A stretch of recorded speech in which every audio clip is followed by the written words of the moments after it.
Impulsan nuestras vidas. Desde coches hasta cortadoras de césped, de barcos a locomotoras. Han transformado nuestro mundo y nos han llevado a la Luna. A continuación, la historia del motor.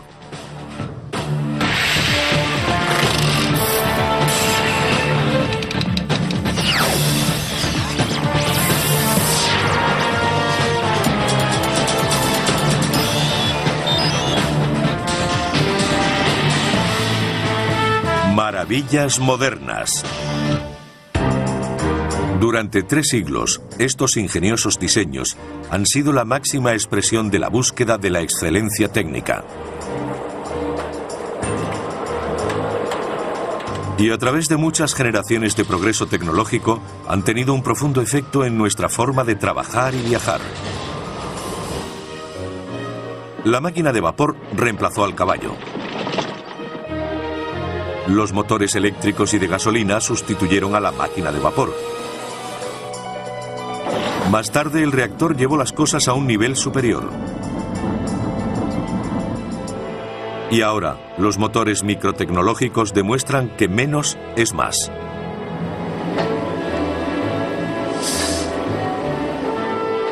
Este proceso de siglos se inició cuando la máquina de vapor marcó el comienzo de la revolución industrial. Liberó a la humanidad de su total dependencia de fuentes primarias de energía, como el viento, el agua y el músculo. Las máquinas de vapor se usarían para impulsar maquinarias de fábricas, trenes, barcos, tractores y automóviles. El primer medio de transporte que utilizamos fueron los animales. Cuando se inventó la máquina de vapor, pudimos mover más volumen, más rápido y de forma más segura que cuando se hacía con animales. Eso fue un cambio enorme. La gente se sentía menos atada a las pequeñas ciudades. Podían vivir en el campo y seguir conectados con la ciudad. En un motor de émbolo, el vapor entra por un extremo en el cilindro y lo empuja hacia atrás. Luego entra por el otro extremo, empujándolo hacia el lado contrario. El vapor se genera en una caldera, un recipiente metálico donde se calienta el agua usando madera, carbón, aceite o gas natural como combustible. Una turbina de vapor es como un molino, con la diferencia de que sus aspas son movidas por vapor a alta presión en lugar de viento. Aún hoy, las turbinas de vapor son muy utilizadas. De hecho, se emplean para generar la mayor parte de la electricidad que consumimos. El científico griego Herón de Alejandría construyó la primera máquina de vapor del mundo hace unos 2000 años. Básicamente se trataba de una esfera metálica con 2 boquillas opuestas. Cuando se introducía vapor en la bola, ésta daba vueltas. Herón expuso su invento en el Serapion, un museo de Atenas, donde entretuvo a los visitantes durante años, aunque solo fue considerado un juguete interesante. En 1705, 2 ingenieros británicos, Thomas Avery y Thomas Newcomen, crearon una gran máquina de vapor que podía utilizarse para bombear el agua de las minas de carbón inundadas. Empleaba un émbolo que subía y bajaba dentro de un cilindro hueco.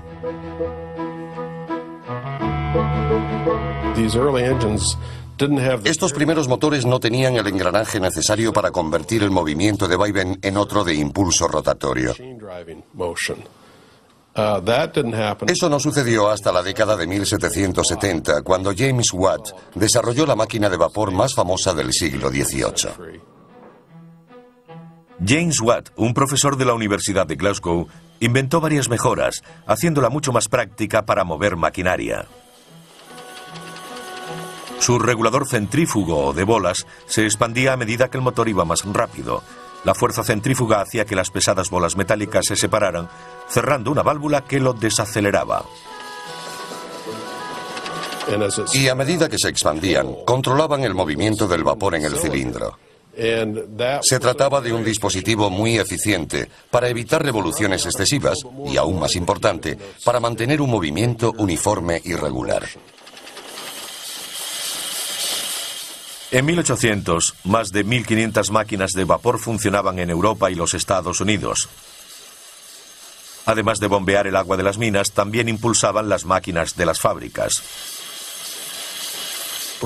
Gran Bretaña fue la primera nación occidental y del mundo realmente en industrializarse.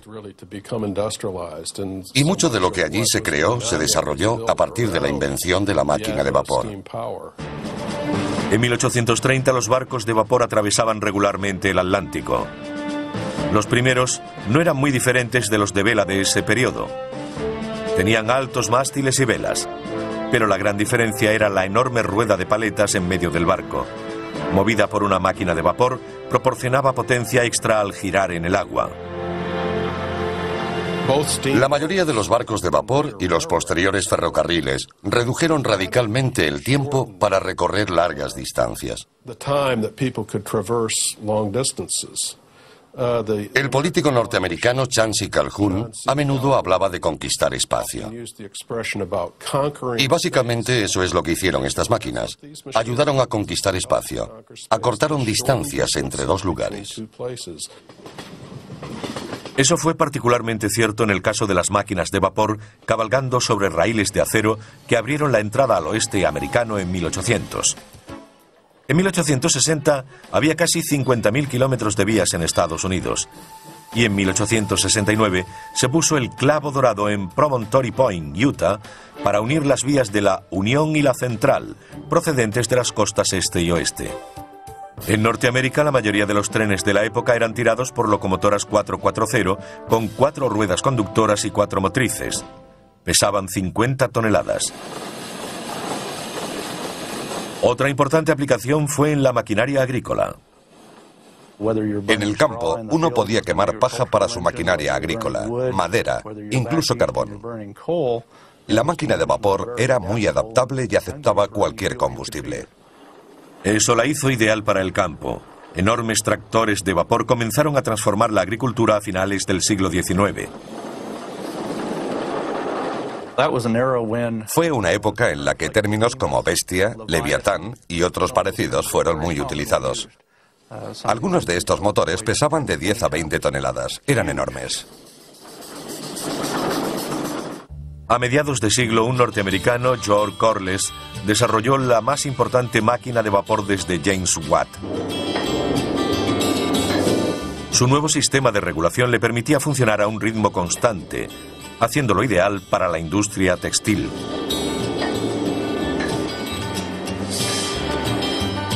Este motor de Corliss, recientemente restaurado, fue uno de los 3 instalados en un molino de azúcar al sur de California en 1911. Durante 67 años impulsó maquinaria para la obtención de azúcar de remolacha. Tenían vapor para cocer y limpiar las remolachas. Movía toda la maquinaria y un generador de la fábrica. Así tenían luz y energía para todo lo demás. Y la fuerza motriz necesaria para la centrifugadora, extrayendo el azúcar de la pulpa de la remolacha. Era un sistema muy eficiente. La máquina de vapor lo hacía todo. El enorme volante pesaba 8.500 kilos y el conjunto unos 40.000. El motor de 300 caballos prestó servicio hasta 1978, cuando se derribó la azucarera Holly de Santa Ana. Un tipo completamente nuevo de máquina de vapor sin pistones fue presentado por 2 ingenieros a finales de 1800. Charles Parsons, de Gran Bretaña, y Carl de Leval, de Suecia. Y no es el único tipo de máquina de vapor que sigue hoy en uso. Las turbinas, que utilizan la presión del vapor para hacer girar las aspas de un rotor, son más compactas que los motores de émbolo. Y normalmente permiten temperaturas superiores y una mayor expansión del vapor. Todo ello implica más potencia. A principios de 1900 navegaban por el Atlántico varios buques impulsados por turbinas, y en 1920 ya habían sustituido a los antiguos motores de émbolo en los grandes transatlánticos. Desde el Queen Mary, votado en 1934, hasta el Estados Unidos, votado en 1951, eran propulsados por turbinas de vapor. Actualmente, portaaviones y submarinos de la Marina estadounidense son propulsados por turbinas de vapor con combustible nuclear. Es muy probable que el televisor que ahora mismo está mirando funcione gracias al vapor. La mayoría de las centrales eléctricas, sobre todo en Estados Unidos, utilizan turbinas de vapor, incluyendo las nucleares como esta. El generador de la central eléctrica de hecho es de vapor. Sea su fuente de calor de origen nuclear, carbón o gas natural, se trata de una máquina de vapor. Resulta algo irónico que todavía usemos una tecnología que fue inventada hace casi 200 años. El agua circula a través del núcleo, adquiere el calor de la fisión y llega hasta los generadores de vapor, donde se convierte en vapor al instante. A continuación recorre los conductos de vapor hasta la turbina principal y la hace girar para producir electricidad. Puede que las turbinas tengan vigencia, pero los motores de émbolo llevan mucho tiempo en silencio. En Estados Unidos no se fabrican desde los años 50.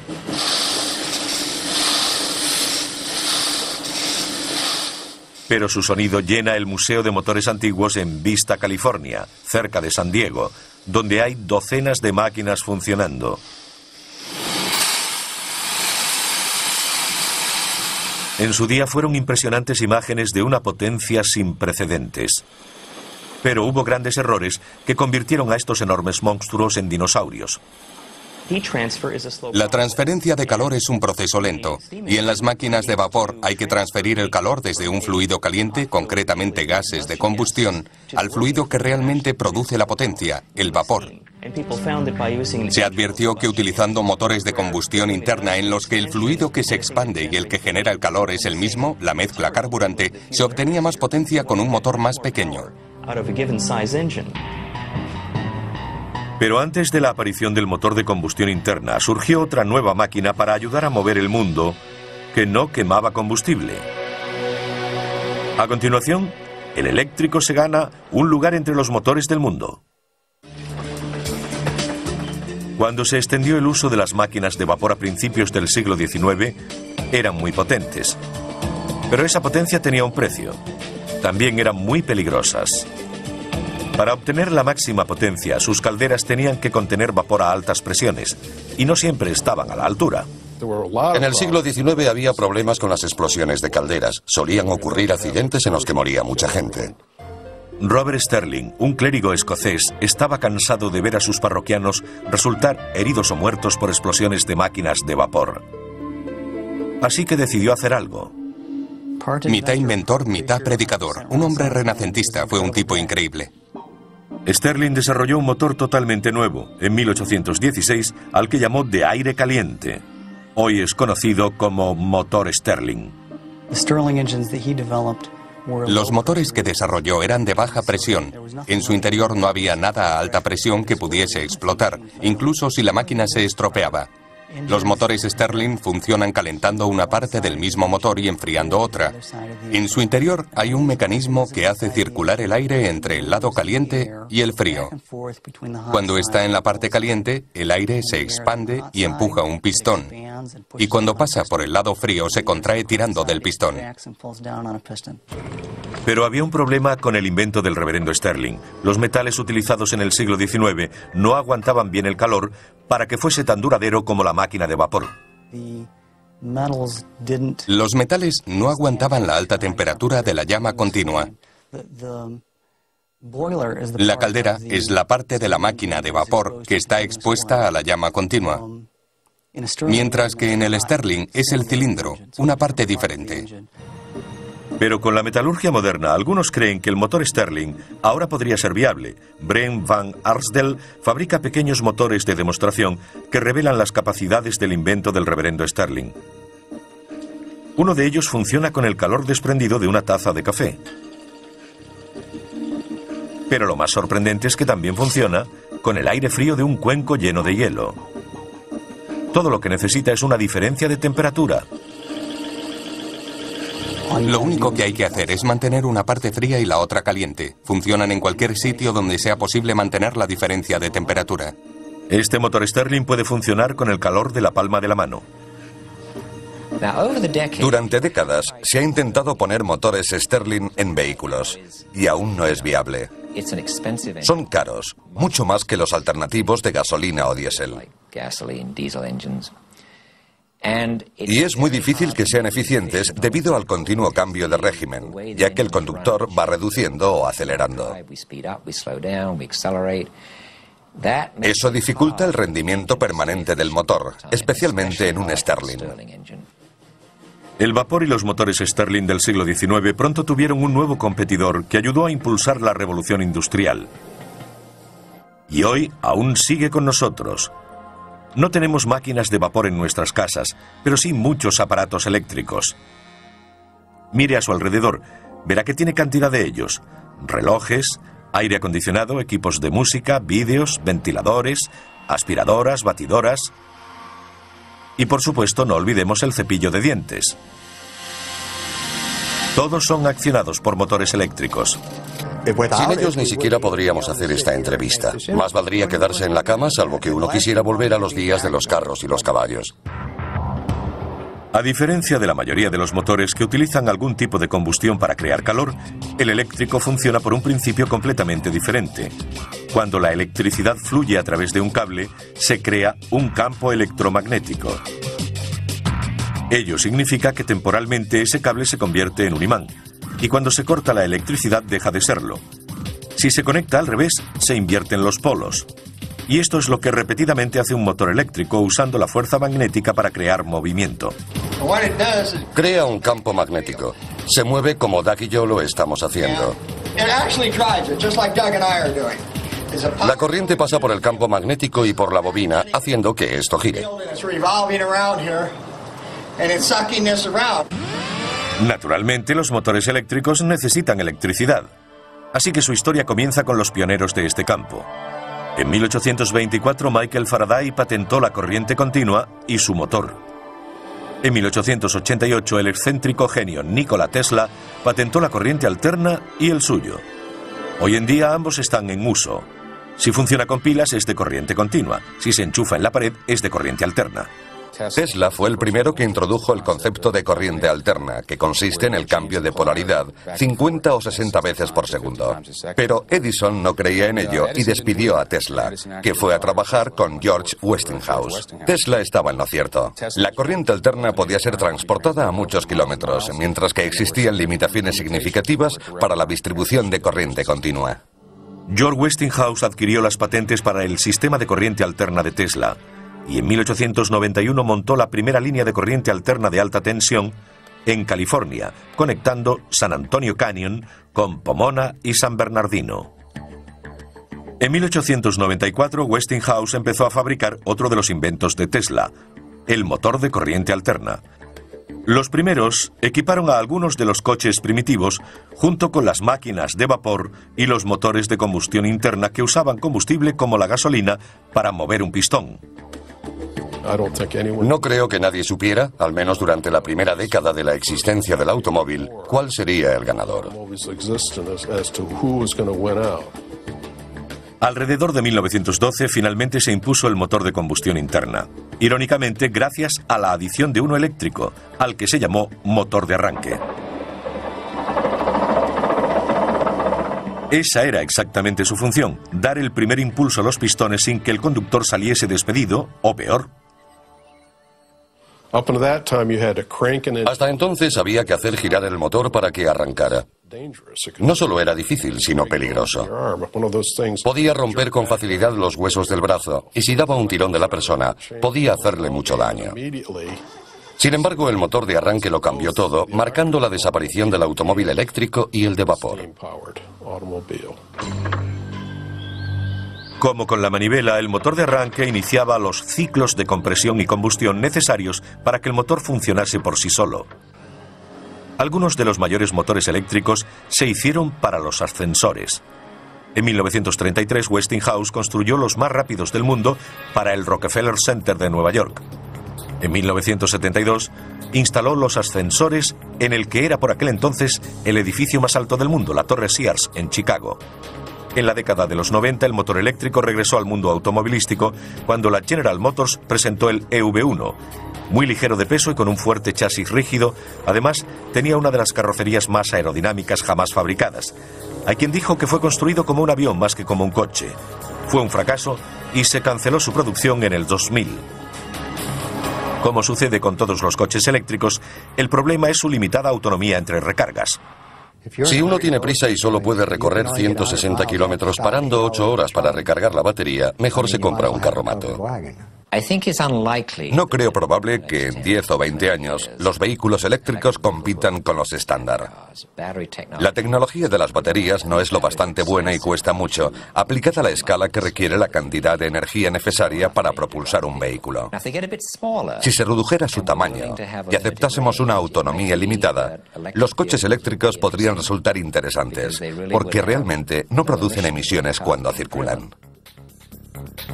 Puede que ellos no contaminen, pero sí ocurre donde se genera la electricidad que necesitan para recargar sus baterías, ya que la mayor parte proviene de centrales que queman combustibles fósiles.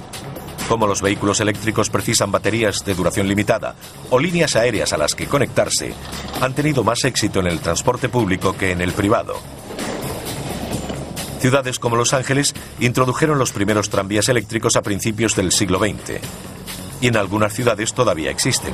Prácticamente todos los sistemas de metro y de transporte ferroviario ligero usan motores eléctricos. ¿Por qué llamamos motores eléctricos al resto de máquinas que impulsan nuestra vida cotidiana? Ese es un tema de debate. Una discusión que podría mantener a científicos e ingenieros ocupados durante horas. A veces se refieren a él como el gran debate. No creo que haya una respuesta clara. Técnicamente usamos la palabra motor para designar a un dispositivo que toma energía de alguna fuente, como un combustible, y la convierte en energía que podemos utilizar para accionar algo. Personalmente, cuando pienso en un motor, lo hago en uno térmico. Yo soy termodinamicista y me refiero a motores térmicos. Incluso en la industria hay muchas incongruencias respecto a la nomenclatura. Yo no llamaría motores a los mecanismos básicos como los eléctricos. ¿Y cómo explicaríamos el nombre de los fuera borda que llevan motores en su interior? Es una buena pregunta. Nunca he dicho que fuésemos coherentes en cuanto al uso de esos términos. En la automoción, un motor puede ser una máquina eléctrica o de combustión interna. Entonces, ¿cómo llegó Detroit a convertirse en la ciudad del motor? Otra buena pregunta. A continuación, el motor de combustión interna crea una industria nueva en Motown, y el mundo se vuelve loco por el automovilismo. En hora punta, en una ciudad como Los Ángeles, resulta terriblemente obvio cómo el motor de combustión interna cambió el mundo. La próxima vez que se encuentre en un atasco como este, piense en Etienne Renoir. Él diseñó el primer motor de combustión interna en 1860. Como las primeras máquinas de vapor, fue desarrollado para bombear el agua de las minas de carbón inundadas. Todo un éxito. Se vendieron unos 5.000. En 1876, 16 años más tarde, Nicolaus Otto patentó el primer motor de 4 tiempos de combustión interna. Se utiliza en casi todos los coches actuales, por lo que deberíamos hablar de industria automovilística. Aún hoy, utilizamos el mismo ciclo de 4 tiempos y apenas lo hemos modificado. Hay un pistón dentro de un cilindro, una biela y un cigüeñal, como sencillo mecanismo para convertir el movimiento de subida y bajada del pistón en el movimiento rotatorio de árbol de transmisión. Es lo que inventó y lo que aún utilizamos. En 1892, Rudolf Diesel patentó el motor diésel. Es similar al motor de combustión interna corriente, salvo que no tiene bujías. Se aspira aire en el tiempo de bajada. Luego es comprimido en el de subida, lo que hace que aumente mucho de temperatura. El aire se calienta tanto que cuando se inyecta el gasóleo, la mezcla del combustible y el aire arde. Mercedes-Benz produjo en serie los primeros automóviles diésel en los años 30. Por su robustez y potencia, los motores diésel de los distintos fabricantes son ampliamente utilizados en grandes camiones y maquinaria pesada. A medida que evolucionaban, tanto los de gasolina como los diésel cambiaron la forma en que se construían las ciudades. También cambiaron la forma de combatir. En la Segunda Guerra Mundial, la producción alcanzó un récord máximo en Estados Unidos. Los nuevos motores hechos en Detroit impulsaron el esfuerzo bélico. Los industriales norteamericanos utilizaron su equipamiento y conocimientos para fabricar 4 millones de motores de todo tipo y tamaño, para camiones, tanques y aviones. La construcción de esta fábrica kilométrica a las afueras de Dearborn, Michigan, costó al gobierno $65 millones. Bajo la dirección de Henry Ford produjo 57.000 motores de avión y 9.000 bombarderos. Otras plantas de Ford produjeron 250.000 de tanques y jeeps. Al confiar en los motores de pistones para nuestros cazas y bombarderos, la industria automovilística adaptó sus instalaciones de fabricación para estas aplicaciones. Y la producción de coches disminuyó mucho. Hasta los años 50, la mayor parte del desarrollo del motor se concentraba en hacerlos más potentes y baratos de fabricar. Más tarde apareció en el horizonte algo llamado humo, y por ello la tecnología tuvo que acelerar en una dirección diferente. Los sistemas de control de contaminación presentados por todos los fabricantes de automóviles en los años 60 y 70 redujeron las emisiones, pero también disminuyeron la potencia, ya que reducían la toma de aire. Un motor que no puede respirar libremente es menos potente. En la vida del motor de combustión interna, la mayoría de los desarrollos han sido evolutivos, pero uno de ellos fue revolucionario. El inventor alemán Felix Wankel ideó un diseño nuevo y sencillo en 1924. Pero hasta 1957 no se construyó el primer motor rotativo Wankel verdaderamente funcional. Era una innovación espectacular. Gracias a su movimiento giratorio, en vez del de subida y bajada como el de pistones, reducía drásticamente la vibración. A lo largo del tiempo, mucha gente ha intentado idear una geometría mejor. Hay algunos aspectos negativos en esta sencilla disposición de cilindro, pistón y biela. La masa se mueve arriba y abajo y de esa forma es difícil evitar la vibración resultante. Pero hasta ahora, con la sola excepción de Wankel, nadie ha inventado una geometría que alcance producción mundial. Es este rotor de forma más o menos triangular el que se mueve dentro de un contenedor, pero no simétricamente. Está descentrado y al girar, el rotor triangular comprime o expande, igual que el pistón con su movimiento de subida y bajada en el cilindro. Me siento muy unido al motor rotativo, sin duda alguna. Kobi Kobayakawa, jubilado recientemente, dirigió el proyecto del gran éxito de Mazda, el RX-7 con motor rotativo. Esta es la única parte móvil del motor rotativo. No tiene válvulas de admisión o escape ni árbol de levas. Básicamente solo hay dos partes móviles, los dos rotores. En cambio, en un V6 están los pistones, las bielas, las válvulas y el árbol de levas. Puede haber unas 50 piezas móviles. En 2001, Mazda completó el desarrollo de un nuevo modelo de motor rotativo llamado RX-8. Puede parecer pequeño, pero con sus 255 caballos puede competir con otros mucho mayores de pistones. Es el único coche de serie que carece de pistones. Kobi Kobayakawa habló con Felix Wankel pocos años antes de la muerte del inventor, en 1888. Yo le admiraba desde hacía muchos años. Su forma de ver el motor rotativo de Mazda siempre fue como la de un padre a un hijo.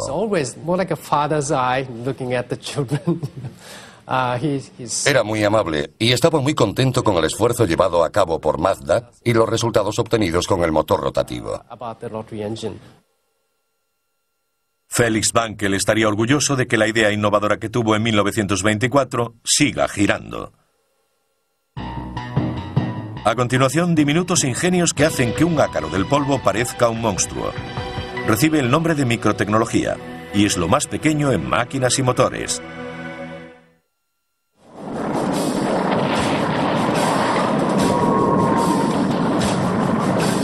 ...1941. El mundo está en guerra. Es el momento de un nuevo avance tecnológico.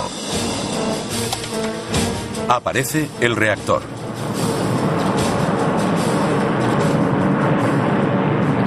El motor a reacción es una turbina de gas. La rápida expulsión de los gases de escape por detrás proporciona el impulso.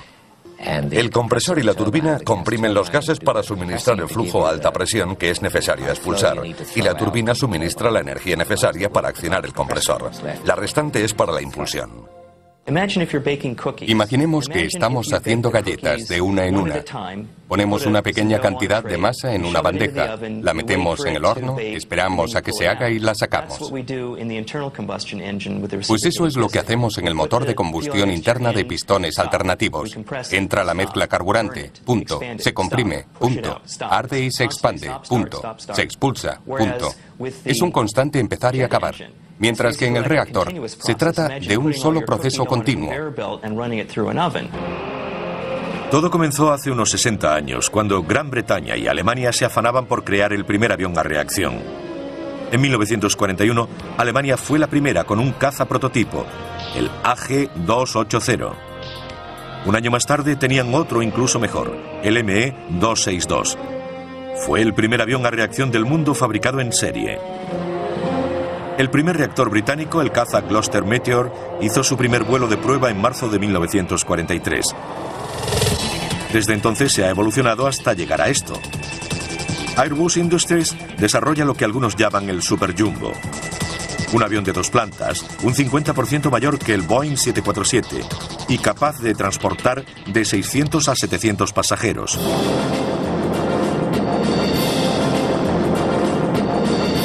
Al principio de su desarrollo, los cohetes y los motores a reacción estaban estrechamente relacionados. La gente hacía poca distinción entre ellos. Un cohete es parecido a un reactor, a diferencia de que lleva su propio suministro de oxígeno para la combustión. Los aviones a reacción toman el oxígeno del aire. Los cohetes lo obtienen del tanque de oxígeno que llevan a bordo, lo que significa que pueden volar por el espacio, donde no hay oxígeno. A los experimentos con cohetes de Robert Goddard en Estados Unidos a principios de los años 30 le siguieron los de Werner von Braun en la Alemania nazi, que le llevó al desarrollo de los cohetes V2 que cayeron sobre Gran Bretaña durante la Segunda Guerra Mundial.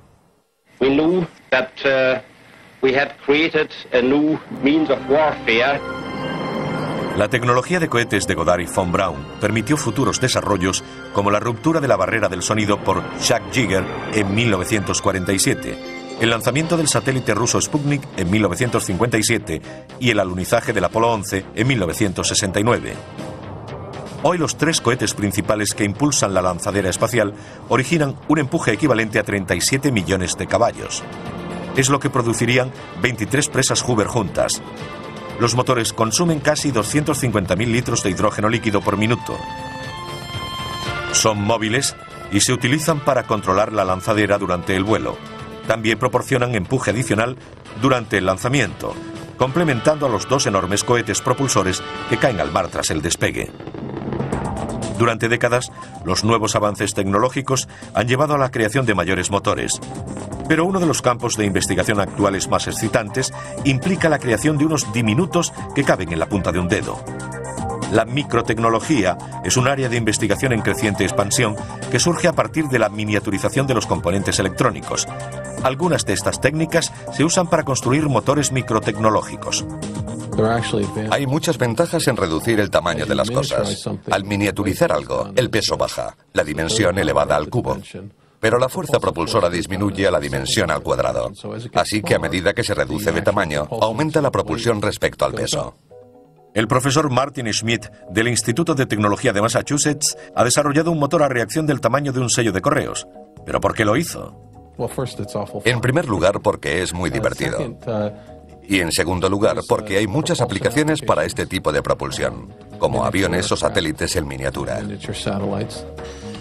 Los diminutos motores a reacción del profesor Schmidt funcionan exactamente igual que los de un Boeing 747. Este sería un motor de turbina, donde el aire accedería a través del hueco central. Luego se inyectaría el combustible por una serie de puertos que hay aquí. El aire y el combustible se mezclarían a través de un compresor en un volumen de combustión que está alrededor, en esta parte. Y luego pasaría a través de la turbina para acabar siendo expulsado por aquí.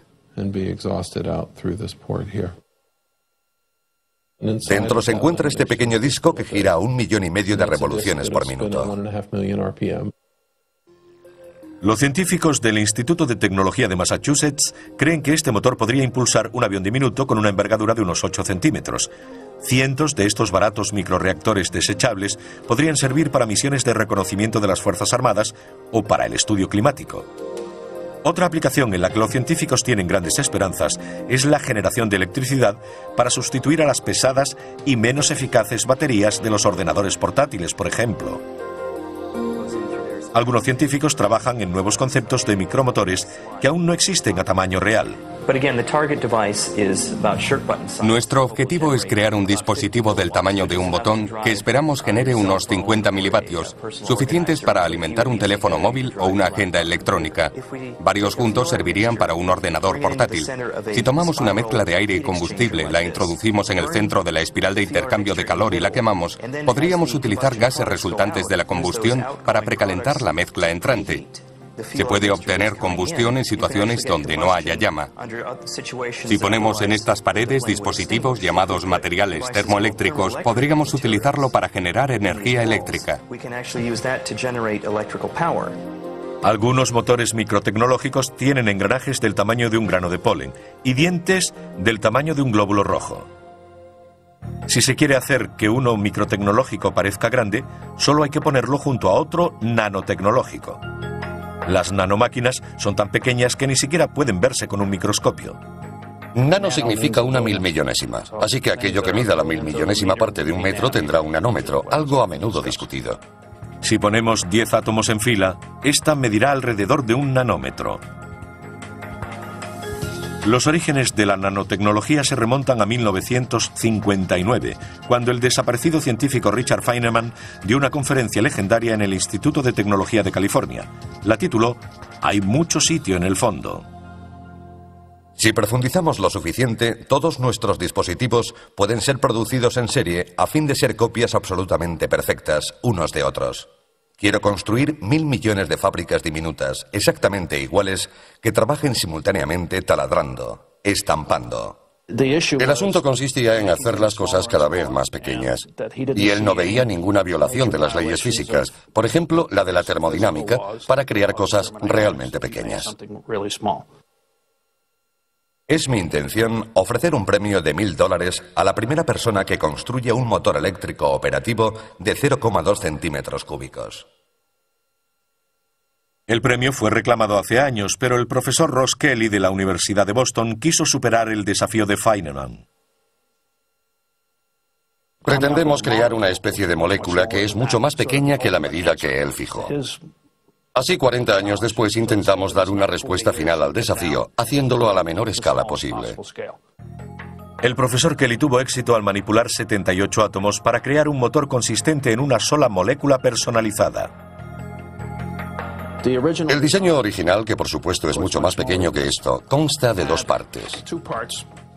Una giratoria que parece un engranaje con 3 aspas y otra que hace las veces de trinquete. Se suponía que debía rotar así.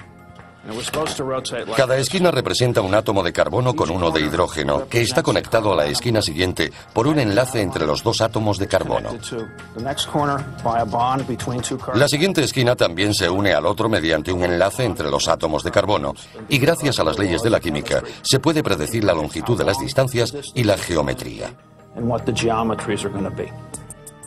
En otras palabras, incluso a pesar de ser tan diminuto que es imposible verlo, Kelly sabe que ha creado una molécula cuyos átomos funcionan como un motor. Le llevó 4 años desarrollar su molécula motora, pero ahora puede producirse en grandes cantidades, muy grandes. Sí, teníamos un matraz con unos 1.000 millones de moléculas motoras aproximadamente. Pueden fabricarse tantas como se quiera, trillones y trillones. Creo que la manipulación a nivel micro y nanotecnológico tendrá un gran impacto, permitiéndonos construir un número casi limitado de dispositivos y sistemas. De hecho, estos tendrán tantas aplicaciones como las tuvieron los construidos durante la Revolución Industrial. A continuación, los coches que pueden combinar lo mejor de ambos mundos, híbridos impulsados por un motor de gasolina y otro eléctrico. Híbridos. Hay quienes los ven como el futuro de los automóviles. En los híbridos como el Prius, presentado por Toyota en 1997, los motores pueden propulsar el coche de forma independiente o conjunta. Para reducir las emisiones, El eléctrico se utiliza para impulsar al vehículo hasta los 25 km/h aproximadamente. Luego entra en acción el de gasolina. Los coches eléctricos no contaminan, pero el problema es que tienen que ser recargados constantemente. Los híbridos ofrecen las ventajas de los coches eléctricos y no hay que enchufarlos a los lugares de recarga, porque lo hacen mientras están en movimiento. Es regenerativo. Toma la energía de las ruedas y a través del motor vuelve a la batería.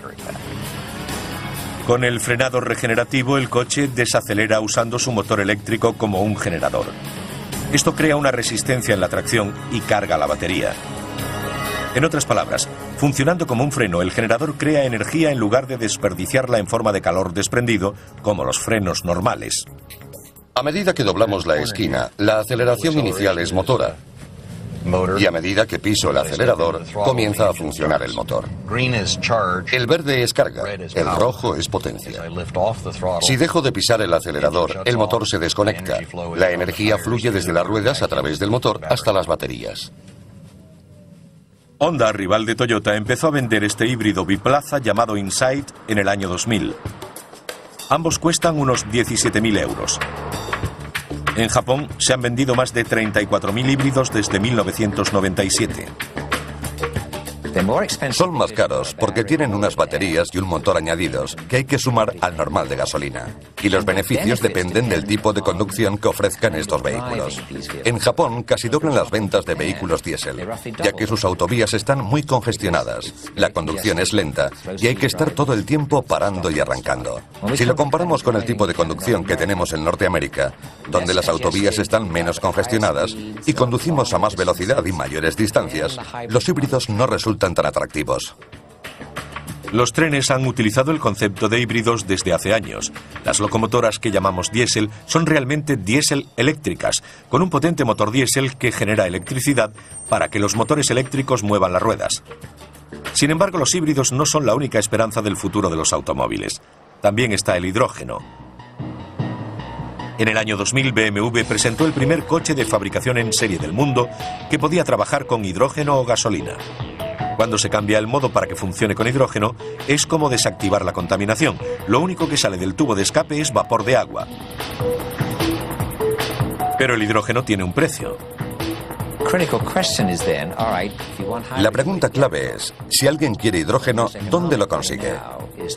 La forma más económica de obtenerlo es a partir del gas natural, que contiene carbono. Así que al producir hidrógeno, liberamos carbono a la atmósfera, algo que no ayuda mucho al efecto invernadero.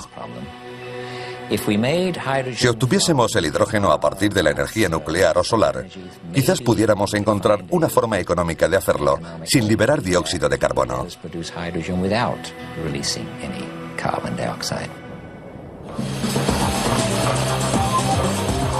Desde las máquinas de vapor hasta los motores Stirling, de los pistones a las turbinas.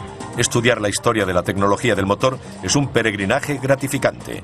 Un viaje al panteón de los mayores logros tecnológicos del hombre.